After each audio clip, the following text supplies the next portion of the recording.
નહીં, જરૂરત નથી. અત્યારે તમને કાંઈ બળતું હોય તો મને કહો. શું નામ છે તમારું? કયું ગામ?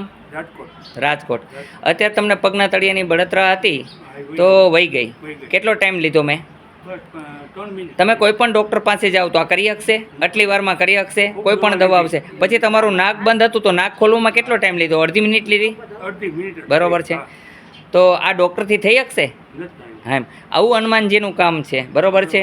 અને અમે જે જડીબુટી દઈએ છીએ એ હોરાની દુકાને પણ મળી શકે છે, એમાં કોઈ પ્રતિબંધ હોતો નથી. આ જડીબુટીઓ બધી હોરાની દુકાને મળે જ છે. કાદર હોરાની જાઓ, કોઈ પણ હોરાની દુકાને જાઓ તો પણ જડીબુટી મળી જાય છે.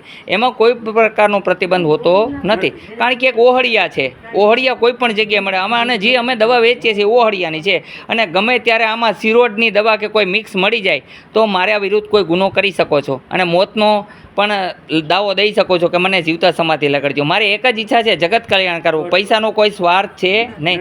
જો મારે પૈસા બનાવો તો આવી સલાહ સૂચન ન આપીશ. માનવ કલ્યાણ જ મારી એક મોટા મોટા ઈચ્છા. માનવ સેવા, પ્રભુ સેવા. બસ તમે એટલી મિનિટમાં ડૉક્ટર હાજર કરી શકશે? તો તમને કેવું લાગ્યું અહીંનું કામ? અહીંયા તમારી પાસે કાંઈ પૈસા તો નથી માંગ્યા? તમને એમ તો નથી કીધું કે દાન પેટીમાં નાખવા પડશે? તો કહેજો મને.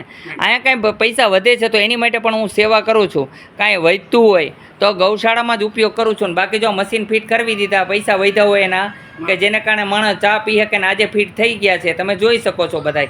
અને આ પબ્લિકે પણ જોયું કે આ 2 મશીન ફિટ કરવી દીધા અહીંયા. એકની અંદર ઠંડુ પાણી મળી શકે, એકમાં ચા કોફી 2 મળી શકે. એ માટે થઈને મારી એક જ ઈચ્છા, તમે બધાય ખુશ થાવ. મારી એવી ઈચ્છા છે, રોટ, દાળ, ભાત, શાક, રોટલો તમે ખાઈને જાઓ. પણ અહીંયા કોઈ જમવા બનાવવાવાળા નથી, એટલે લાડવાને ગાંઠિયા ખવડાવીએ છીએ અને તમને બધાને જમાડ્યા પછી જમીએ છીએ. કાલના સમયની અંદર અમે 2 વાગે જમવા ભેળા થયા, એમાંય રોટલીને શાક તો ખાધું હોય તો ભગવાન અમને અત્યારે ને અત્યારે મોત આપે. અમે ખાલી 2 તરબૂચની કટકા ખાધા અને 2 આપણે ટેટી આવે એની ચીરું ખાધી, એ સિવાય કાંઈ ખાધું નથી.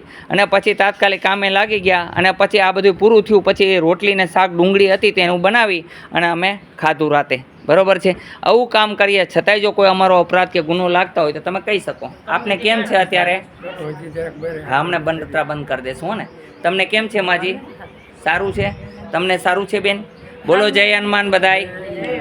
આવું કામ છે અહીંનું. અહીંયા આવવા માટે આટકોટથી ગરણીથી થોરખાણ રોડ ઉપર આદેશ આશ્રમ આવેલો છે.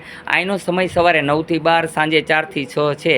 અહીંયા કોઈ પણ ખોટી કર્મ ન કરવા, જેમ કે બીડી ન પીવી, પાન ન ખાવું, દારૂ પીને અહીંયા ન આવવું, લેડીઝ હોય તેને અડધા કપડાં પહેરીને ન આવવું, આયના એવા નિયમનું પાલન કરવું અને હરેક બેન દીકરીનું સન્માન કરવું. બસ હરેક વ્યક્તિનું સન્માન કરવું, કોઈ સાથે ટોસડું વર્તન ન કરવું. આયનો આવું કાનૂન છે. આયના નિયમનું જે પાલન કરે છે અને જે પ્રમાણે ભોજનનું કહું છું એ પ્રમાણે ભોજન આરોગે તો માણસ નિરોગી રહે છે. બોલો જય હનુમાન. હા, એવું તો કાંઈ લીધું તો નથી ને કાંઈ? તો કહેજો ને. હા, તમ તારે. અને અહીંયા અત્યારે અમે દવા પણ કાંઈ આપતા નથી. તમને ઈચ્છા થાય તો કબજિયાતી ને એવી બધી અમે દવા દઈએ છીએ, બીજી કોઈ દવા દેતા નથી. જય હનુમાન.